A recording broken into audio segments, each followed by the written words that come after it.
Malamig at medyo maulan pong umaga mga kababayan. Kagigising ko lang po. Lamig po ng panahon ngayon. Talagang magpapasko na. Tingnan po natin yung pinapagawa ko pong bahay. Dahil natapos na po yung pintura sa loob, yung kuryente, tapos yung balkon. Double walling na po. Bago magpasko, sana tapos na po yun. Samahan po ninyo. Ayan. Sa harap ko na guys ako. Dati di ba meron ditong bonsai na kawayan. Ilipat ko na po. Mas tidy looking po kasi hindi po masyadong makalat. At mas maaliwalas. Ay. Sarap po gumising pag ganito. Medyo mahamog. Mamaya makapagtimpla ng tsaa o kape. Bira lang po magkape. Yan po.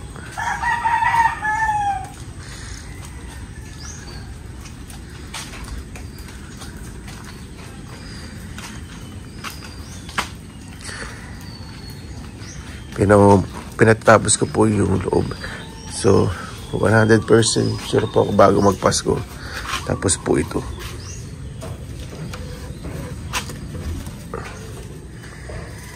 Yan.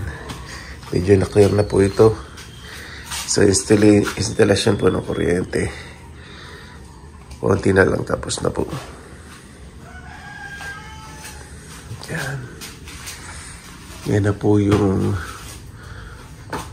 first coating dito sa baba ng pintura. Medyo maligab ako po kasi syempre ginagrinder bago po i-finishing para may snow. Andito nag-grinder na po sila, pinakikinis dito po lalo. Yan o, parang may snow. So ito magpipintura na po dito. Ayan, pinturan na po sila.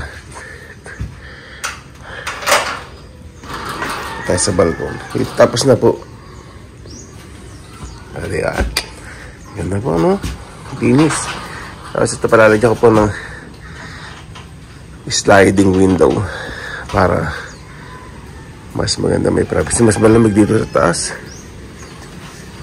Hindi na ako natatakot sa mandal. Dati natatakot po sa mandal ako dito. Wala pong protection ngayon. Taas nitong bahay. Sige mo yan, no? Hangin paso na talaga. Ako. Sigurado pagtapos na po dito, sigurado na dito ko lagi sa balkon. Muni-muni. Pag-ayos dito.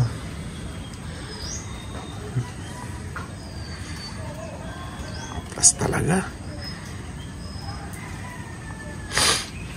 Tapos pag namunga yung mangga, lapit lang. Siyempre ito, medyo nakadikit sa bahay pag bagyo. Babawasan po yung sayang medyo nakadikit po dito sa bahay. Nung nagtabas po tayo nakaraan, ginagawa po ito. Yan na po yung mga usbong bilis. Mas maraming ibubong itong mangga na to. Habang napupungusan po ang mangga, lalong kumakapal, tumataba ang katawan, mas dumadami po bunga. Yan po, ang ganda ng pagkakapintura. Gusto ko lang po white dito sa loob. Interior po. Siyempre ito sa loob ng balkon. So, white din. Ganda, malinis. Makinis.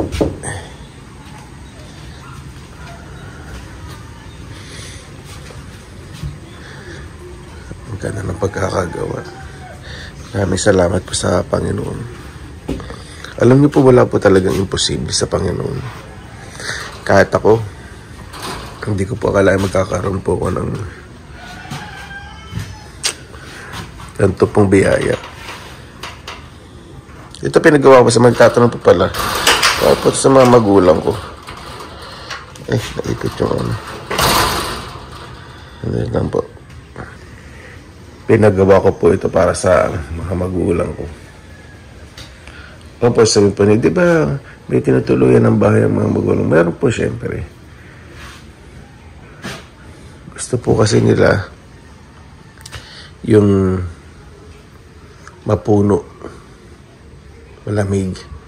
Saka, hindi naman po nila na-request po ito sa akin. Gusto ko po talaga, pangaraw ko po talaga, napagawa po sila. Ito po ng bahay ko. Kung gusto nila ditong matulog, pahinga,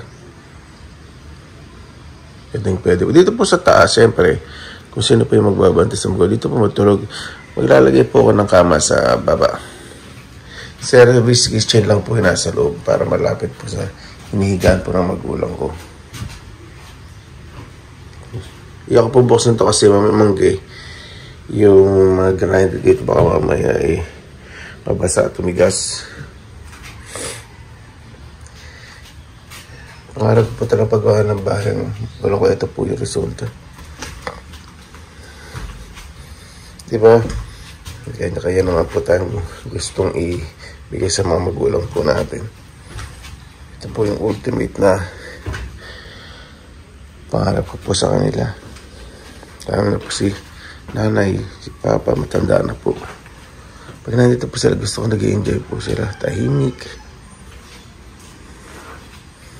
Gusto ko po rin malinis ang bakura, maayos.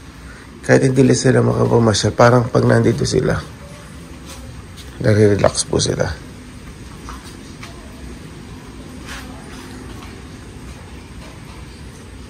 Saka ang lamig po dito sa baba. Dito. Dahil pagbukas po mga bentana, hindi po yung kesame, hindi ko pa kay kesame yan. Lamig po dito. Dito po ilalagay yung kama. Papat ni nanay. Tapos may service kitchen sila para madali. Lapit lang siya. Tapos doon po, palalit ang extension. Doon talaga ang kitchen po. Dito may lababo. Para hindi po mahirapan si papat si nanay. Pag inaasikasin ni papat nanay o kapatid ko sa may magulang ko, pamangkin ko dito po. Madali po silang asikasuhin. Ayan po. Taas po yung kaya mataas po itong bahay. Itong bahay ko sa mga nagtatanong ko, bakit di mo pa papintura yung bahay mo? Papintura ko po yan.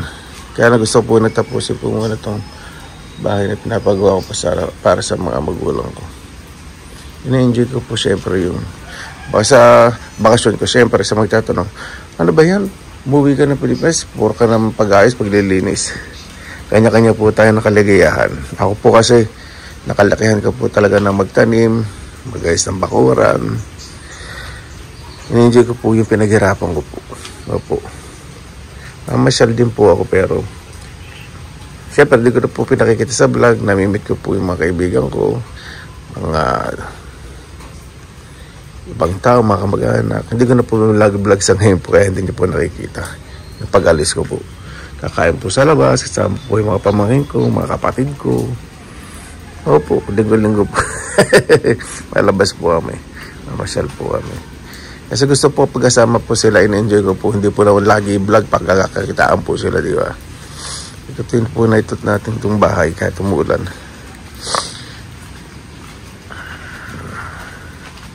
Yan.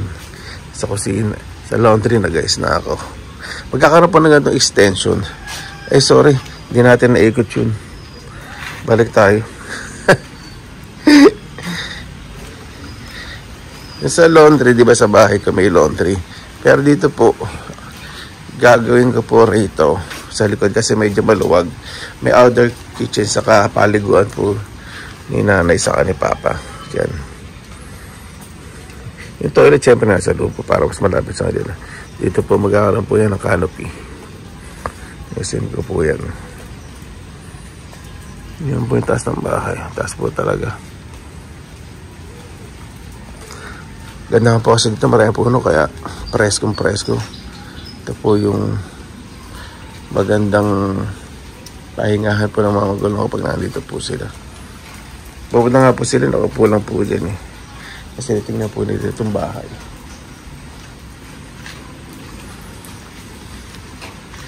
po tayo.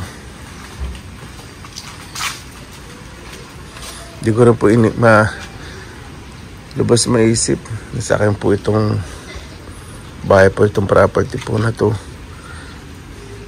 Minsan napapaginipan ko lang po, ay, ano lang pala, parang prank lang na sa kapalat pa, hindi pala sa akin. O po, ito po yung nangyayari po yun, napapaginipan ko na hindi pala sa akin, ito pa naginip lang po yung nangyayari. Kaya minsan pagigising po ako dito, minsan kinukurot ko minsan sa sarili, totoo ba to? Ay, ito, nais ko na po dito yung, ito tatanggalin ko po ito kasi doon po sa bahay po nila, nanay sa ni Papa, ayusin ko po ito. Ito po isasabit ko, meron po kong pinaayos na sabitan ng halaman. Yung mga bonsai sa harap na nagsisiksikan na malalaki, minsan nakaabala po sa wheelchair. Ito ko na po nilagay. At saka yung mga nakadikit po dito mga succulents, ayan po. Para makakalakad po dito ng maayos. Yan po mga kabayan. Itong harap, hindi na masyado makalat kasi nga yung kawayan na bonsai doon sa malaking paso na yun, nilanggam na pala sa ilalim. Diniretso ko na po sa lupa. Ay, doon ko po nilagay. Sorry, hindi ko napakita doon po. Sa may pader. Yung marang tangkay-tangkay nakatayo. Mas maging maganda. Tapos yung bonsai doon sa sulok, nilipat ko po doon sa malaking paso para mas maganda po yung growth. Kasi nung nasa kawa na concrete na taniman, batong taniman, parang ganun, puro ugat na lang siya. Kaya nung ayan, mas maganda po doon sa malaking planter, mas magiging maganda po yung bonsai. Siyempre lagi ako wala sa pilit. Kuya, bakit ang laki naman, daming lupa? Siyempre pag hindi nadiligan ng mga kapatid ko, baka matepo. At least yan, makakuha ng more nutrients, maraming lupa. Tapos yung mga cactus, ito na po lahat. Hilera. Medyo malalaki na po yan. Ay ha? Ano po mga kabayan? Tapos mamaya, siyempre, sindihan po natin itong ginawa ko. Dahil malapit na pong pagpapasko. Kaya yung spirit of Christmas gusto ko pong maramdaman dito. Paglinis na rin po ako dito, nagtanim po ako ng props para sa Pasko. Kaya po kasi yung palyok na yun, butas po yun. So tinaniman ko ng cactus. Kumuha po ako doon sa cactus ba yan? Succulents. Kumuha po ako doon. Sorry ko po rin. Hindi akong bato para kung maanggihan man. Tapos may suporta pa yun sa ilalim. Manggihan, hindi kakalat dito. Ilipat ko rin bago umalis. Sa ngayon na lang po, pampakabog lang yan. Para maingit yung mga pupunta rito. Yan po mga kabayan. Update lang po na sa bahay pinagagawa at paghahanda po sa nalalapit na Pasko. Enjoy lang po tayo.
Ano po, maraming salamat na po sa inyong oras na inlaan sa Pinilakan Lakbay. Talagang nalalapit na po ang Pasko.